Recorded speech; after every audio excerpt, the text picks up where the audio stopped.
قناة فيروز هاب. يمكن احنا النهاردة بنتكلم مع حضراتكم، وهتلاقوا في الديسكريبشن بتاع كل الفيديوهات هنا.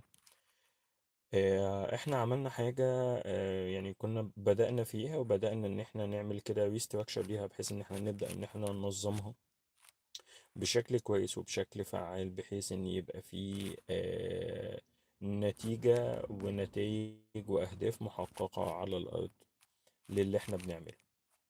ايه اللي احنا بنعمله دوت؟ احنا بنعمل اونلاين بازار. ده كبداية كده ل آم، وللترويج وللدعاية والإعلان. طيب، ايه الميزة اللي موجودة في الاونلاين بازار؟ ايه اللي يخلي حد يدخل ويشارك ويبقى ليه دور في الاونلاين بازار بشكل رئيسي وبشكل اساسي؟ طيب، احنا بننزل وبنروح وبنشارك مع عارضين ولا والدنيا تمام والدنيا لطيفة، ويمكن لما احنا بدأنا ان احنا نعمل الموضوع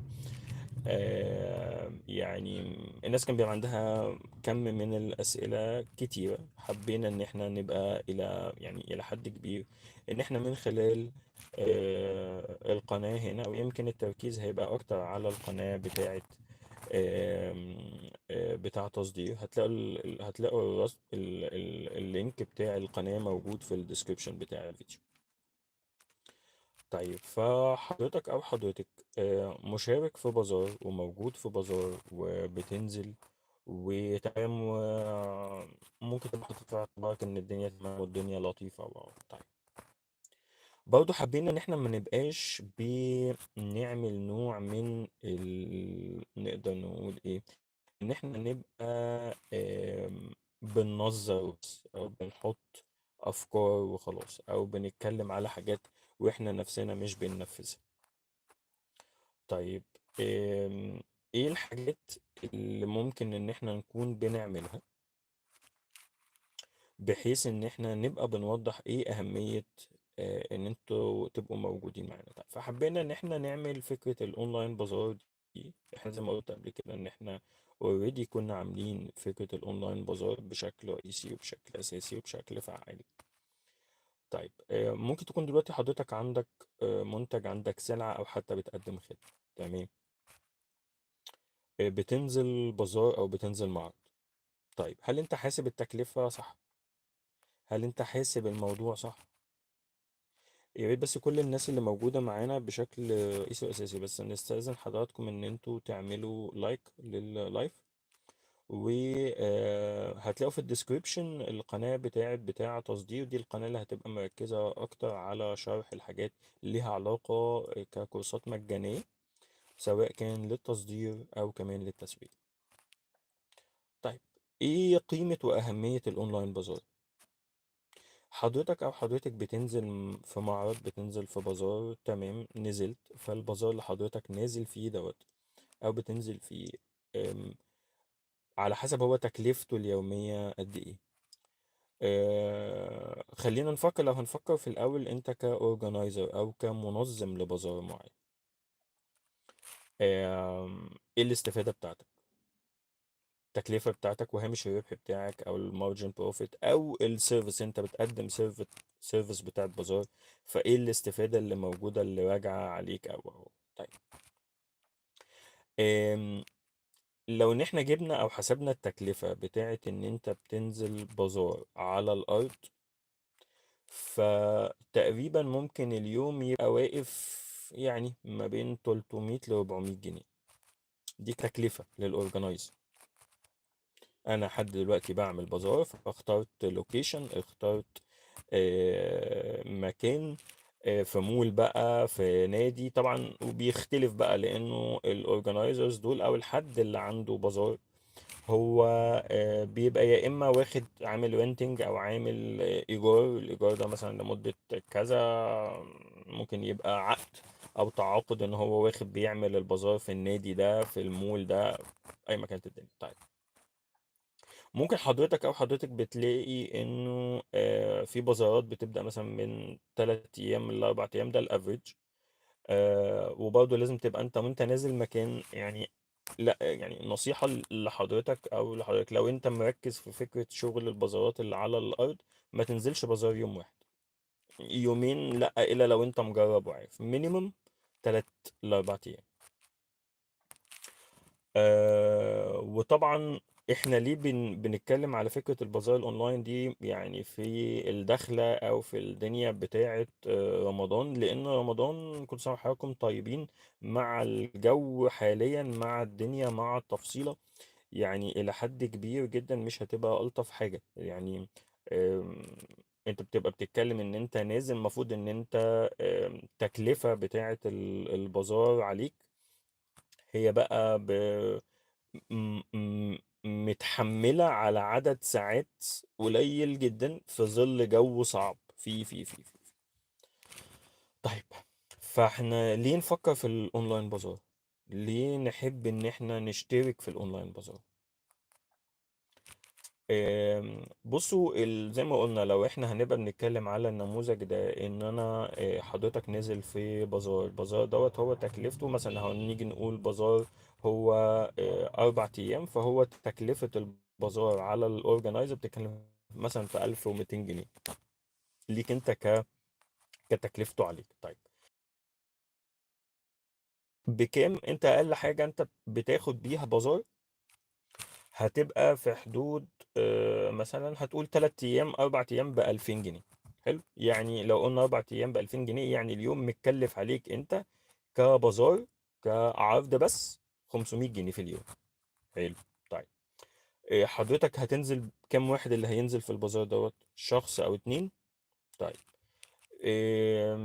ادي كده 2000 جنيه اللي هو البازار، وشخصين، قول الشخص مثلا في اليوم هيبقى ما بين انتقالاته، ما بين لأكله لشربه في ظل بقى الجو الصعب شويتين تلاتة اللي احنا فيه دوت او غيره.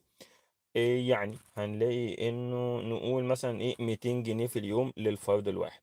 تمام، يعني انت كده عندك اليوم مكلف عليك كبازار دي 500، وشخصين نازلين الواحد ب200، يعني الواحد يعني العمالة أو الناس اللي شغالة دول ب400 جنيه في اليوم. طيب، ف كده بنتكلم في 900 جنيه في اليوم، فأربعة بكام؟ يعني بتتكلم في ادي 2000 جنيه في ال4 أيام، و900 في 4 يعني نقول داخل كده في 8000 جنيه. حلو، هتبيع بكام بقى؟ طيب، هل اصلا البازار ابو 2000 جنيه في ال4 ايام هل معمول له سوشيال ميديا اصلا؟ معتمد انه الناس اللي هتيجي، هل وده اغلب الناس اللي بتنزل بازارات وبتاع، لا احنا ما كناش ممكن تلاقي حد عميلة وجاية وبتشتري منك و وهي بتقول لك لا ده احنا ما كناش نعرف ان في بازار هنا. طيب، فكل ده انت بتبقى صارف في 4 ايام، صارف زي ما قلنا ادي 2000، قول يعني بتبقى. اهلا بحضرتك يا فندم. آم، صارف على الاقل يعني بتتكلم فيه. وعليكم السلام يا استاذ علي. استاذن بس حضراتكم كل اللي موجودين على في اللايف بس يعملوا لايك للفيديو، وهتلاقوا في الديسكريبشن في القناة اللي هي بتاعة تصدير دي، هيبقى فيها بإذن ربنا كورس مجاني للتسويق وللتصدير، وهنمشي فيه. غير ان احنا الناس اللي هتبدأ يعني بتتواصل معانا وبتبعت لنا لو هي عندها منتج او سلعة. طبعا لو الناس عادي اودينس عادية، هيبقى في على الاونلاين بازار هيبقى في ديسكاونتس وفي فاوتشرز. لو حضرتك منتج، ايوه يعني منتج او بتصنع سلعة معينة او حاجة معينة، يعني تقدر ان حضرتك يعني هتلاقي فيه في الديسكريبشن هتلاقي استمارات تسجيل، سواء فيما يتعلق بالتصدير او ما يتعلق بالتسويق من خلال الاونلاين بازار.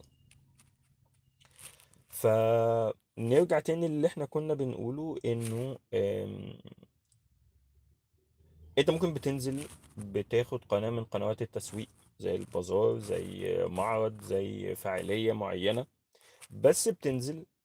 انت لازم تبقى مصاريف التسويق والدعاية والإعلان والبراندنج، وطبعا انت نازل فانت هيبقى بتفتح حاجات بقى ليها علاقة بتستات وبس.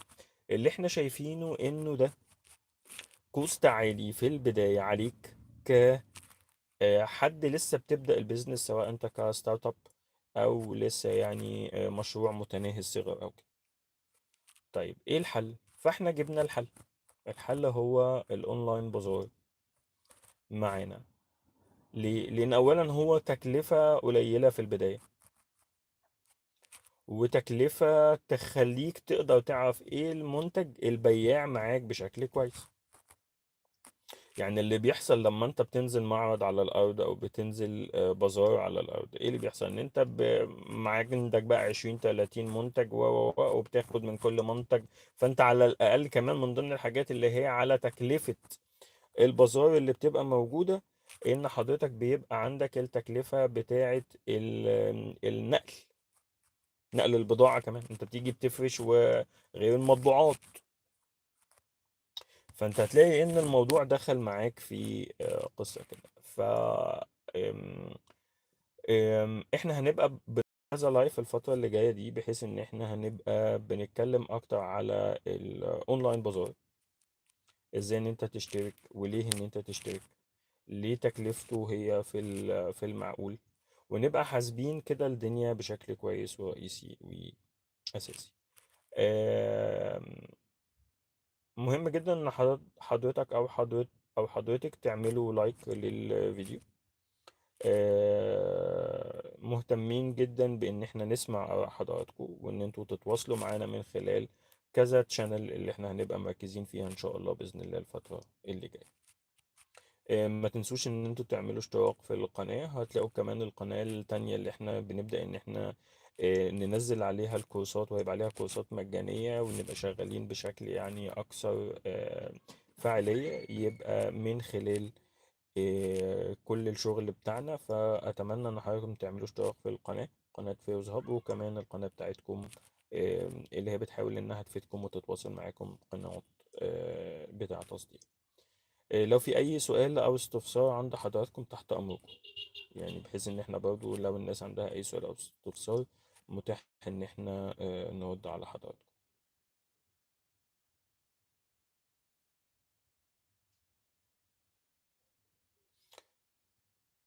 لو الصوت تمام ولا في مشكلة في الصوت؟ يا ريت بس الناس اللي موجودة لايف بس تعرفني.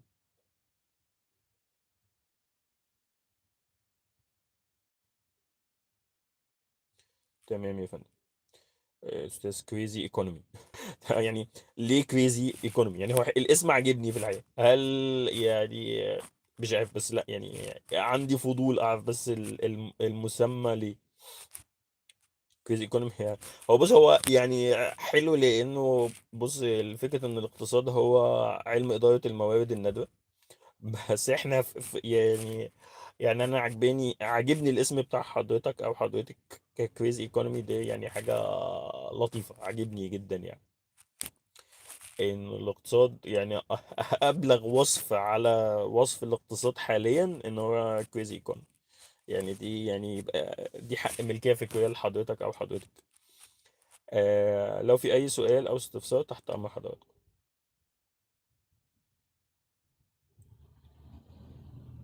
طيب على العموم احنا في الديسكريبشن في التوصيف هتلاقوا في استمارتين. استمارة ليها علاقة بالتسجيل علشان برنامج التأهيل للتصدير، وكمان هتلاقوا التسجيل علشان الانضمام للأونلاين بازار. تمام. عاشت الأسامي يا محمد باشا. اقتصاد وإدارة يعني حضرتك زميل يعني. بص، لا بس زي ما بقول لك، انا عاجبني جدا اسم الاسم بتاع الاكونت كيزي ايكونومي يعني. ابداوا حتى، يعني ابداوا واعمل لايفات واتكلم فيه بقى عن الاسم بس. فالاسم انا شايف ان هو اسم بياع، يعني اسم حلو، اسم عاجبني جدا. بالتوفيق لحضرتك. وحاول ان انت حضرتك بتقول ان انت بتشتغل في كذا مجال، حاول تشوف ان المجال ايه الاقرب ليك واللي عندك ميزة نسبية فيه. وبص على فكرة احنا كنا اتكلمنا في الحاجات دي، ويمكن برضه هنتكلم عنها بشكل رئيسي واساسي الفترة اللي جاية بشكل اكتر تفصيلا يعني. طيب احنا بس كده اللايف هنا لغاية دلوقتي كده هيقف. اتشرفت بيك يا استاذ كريزي ايكونومي، استاذ محمد. نتمنى بس انه لو الناس عندها اسئله او استفسارات بعد حتى ما تشوفوا الحلقه او الفيديو، ممكن تسيبوا في الكومنتات اي سؤال او استفسار بتاع حضرتك. كان معاكم باسم سمير بتاع تصديق. تحياتي وتقديري للجميع ويوم جميل لحضراتكم. بمناسبة النباتات الطبية والعطرية يعني، لا ده يعني انت ليك حق. ليك حق يا استاذ محمد. يا ريت يا استاذ محمد ان انت تسيب بس كونتاكت للتواصل مع حضرتك، او ان انت تسجل بياناتك في الاستمارة سواء التصدير او الاونلاين بازار، ونتشرف ان حد من التيم عندنا يتواصل مع حضرتك. تحياتي وتقديري ويوم سعيد وجميل للجميع.